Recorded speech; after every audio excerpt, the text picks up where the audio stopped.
ታው አይሆንም አዙሪት ውስጥ ነው የምትከቱን ሪሜምበር 2018 ኢሳያስና አብይ እንደዛ ሲያስጨፍሩን ይሄን ነገር ጸረ ህወሓት አላያንስ አታድርጉት ይሄን እድል ተጠቅመን በኤርትራና በኢትዮጵያ መካከል የሰከነ በድርድርና በተቋማዊ መሰረት ያለው ስምምነት ላይ እንድረስ አዲስ አበባና አስመራ መቀሌን ዘለው ሊጨባበጡ አይችሉም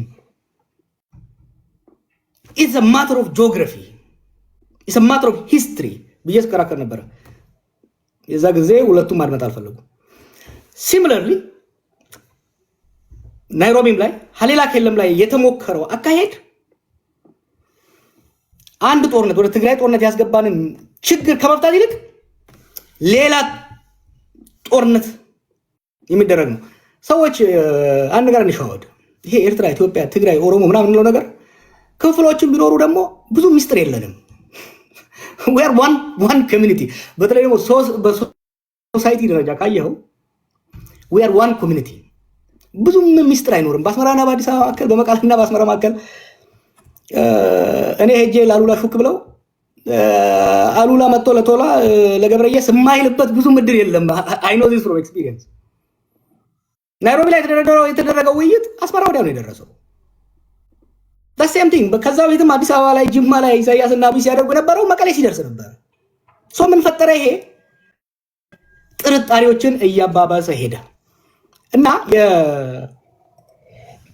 ከዛ ወዲህ ደግሞ የትግራይ የውስጥ ምስቅልቅልነቱ በተወሰነ ደረጃ የአብይ ኮንትሪቢዩሽን የነበረበት ህወሓት ያው በጣም ጠለቅ ማለት አልፈልግም እንጂ ህወሓት ከመለስ ሞት በኋላ ህወሓትም ኢህአዴግም ክራይሲስ ውስጥ ገቡ የዛ ውጤት ነው አንዱ ምክንያቱም ለረጅም ጊዜ በመለስ ጭንቅላት ላይ የተመሰረተ አካሄድ ስለነበረ እሱ ሲሞት ስበቱ ሴንተሩን እየለቀቀ ነው የመጣው እሱን የሚተካ አመራር አለማግኘታቸውም አስፈላጊ መሆኑን we have to sympathize ዝም ብለን ህወሓት ዛሬ ያለው ህወሓትና የዛሬ 10 ምናምን ዓመት የነበረው ህወሓት አንድ አይደለም የፖለቲካ የማኔጅ ስትራቴጂክ ሊደርሺፕ ችግርም ተፈጥሯል ከዚህ ጋር ተያይዞ የጽምዶ ጉዳይ ዛሬ ጽምዶ ይውደም ጽምዶ ይንገስ ብትል ብዙ ለውጥ አያመጣም እንዴ ነው ወደ ጽምዶ የገባ ነው ለኔ ጽምዶ 2018 ነው የተጀመረው ኢትዮጵያና ኤርትራ ወይም ደግሞ ሻቢያና ወያኔ 1991 ደርግ ጥለው ስልጣን ያዙ ከዛ በኋላ ሀገራዊ ተቋማዊ ኢንስቲትዩሽናል የሆነ የሁለት ሀገሮች ግንኙነት ሳይሆን የሁለት ፓርቲዎች ግንኙነት ነው ያደረጉት ቢግ ሚስቴክ ነበር ያ ስላልቆየ ወደ ጦርነት አስገባን ሁለቱ ፓርቲዎች ሲት መቃቃር ጀመሩ የሁለት ሀገሮች ጦርነት ገባን ለ20 ዓመት ኤርትራ ኢትዮጵያ በነበራት አቅም ኤርትራን ፍሪዝ አድርጋ በማቀብ ውስጥ ማቆየት ቻለች 2018 ለኢትዮጵያም ለኤርትራም እድል ነበር ነገር ግን ያን እድል ዘላቂ ሰላምና በትብብር ላይ የተመሰረተ የኢኮኖሚ እድገት ከማምጣት ይልቅ ህወሓትን መደቆስ ላይ ያደረግነው ፕሪቶሪያ ላይ ህወሓትን ይዘን ህወሓትና ብልጽግና ሆኖ ሻቢያን የመደቆስ ጫውታ ውስጥ የተገባው ጽምዶ ዛሬ ላይ ያለውን ትላንትና ደረጃ የሚናገረውን አብይ የሚናገረውን ነገር ከተናገርን ካየነው ሌተስት ናቸው መሰረቱ ግን ባክፋየር አደረገ አብይ የተከተለው ስትራቴጂ ባክፋየር አደረገና ገሚሱ ወይም ደግሞ በአብዛኛው የሚሆነው የትግራይ ሊግ ከህወሓት ጋር ሆኖ ወደ ኤርትራ የሄደበት ሁኔታ ነው የምታየው ለኔ ጽምዶ is a defensive pact የኤርትራ ኃይልም ከአዲስ አበባ ሊመጣበት የሚችለውን አቅሙ ኢኮኖሚውም ትልቅ ሆነ ጎረቤት ሊመጣበት የሚችለውን ራሱን ለመከላከል ያደረገው ታክቲካል ነው ጽምዶ ማለት ታክቲካል አላያንስ ታክቲካል ዲፌንሲቭ አላያንስ ይሄ አላያንስ ምንድነው ይዞ ሊመጣ የሚችለው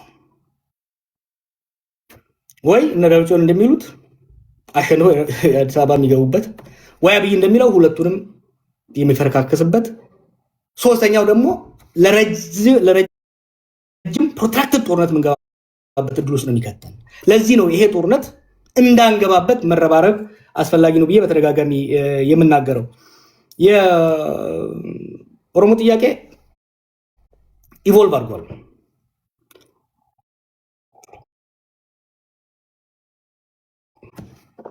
ከዚህ በፊት የነበሩ የቡድን ጥያቄዎች በገሚስ የተመለሱ በገሚስ ያልተመለሱ አሉ።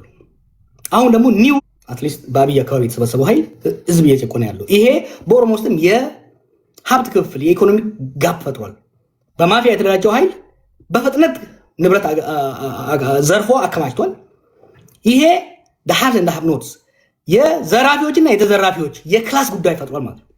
የኦሮሞ ትግል ከብሔር ትግል ሽፍት እያደረገ በአንድ ደረጃ ምሮ ይባለው የክላስ ስትራግል በአማርኛ ረሳሁት፣ የክላስ ስትራግል ውስጥ እየገባን ያለው። ሁለተኛ የኢንዲቪጁዋል ሊብሪቲ የመደብ ትግል ውስጥ እየገባን ያለ ነው።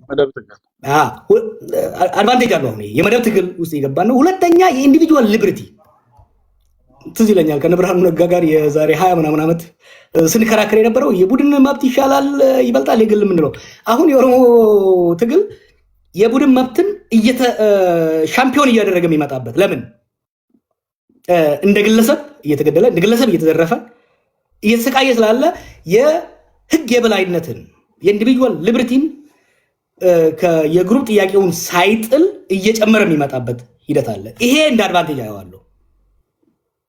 አክሮስ ከአማራም ጋር ከትግራይም ጋር ከደቡብም ጋር ሊያስተባብር የሚችል በተለይ የመደብ ትግሉና የኢንዲቪጁዋል ትግሉ ክሮስ ብሪጅ ለማድረግ እድል የሚሰጥ መሆኑን መጥቀስ ያስፈልጋል። አጠር አድርጌ ለመጨረስ አብይ ሊያስቀራቸው ይችል ነበር ወይ? አጌን የእሱ ተቃዋሚም ቢሆን የሀገሪቷን ችግሮች በሙሉ እሱ ብቻውን ፈጠረ ማለት ፌር አይደለም። ግን የመፍትሄ ቁልፉንም ትልቁን ፕሮባብሊ 70% በሱ እጅ ነበር። ለእንደዛው ለችግሩን ኮንትሪቢዩት ያደረገው ትልቁን the burden is with him the buck stops with me አይደለም የሚለው ኦባማ ትልቁን ነገር ማድረግ የቻለው።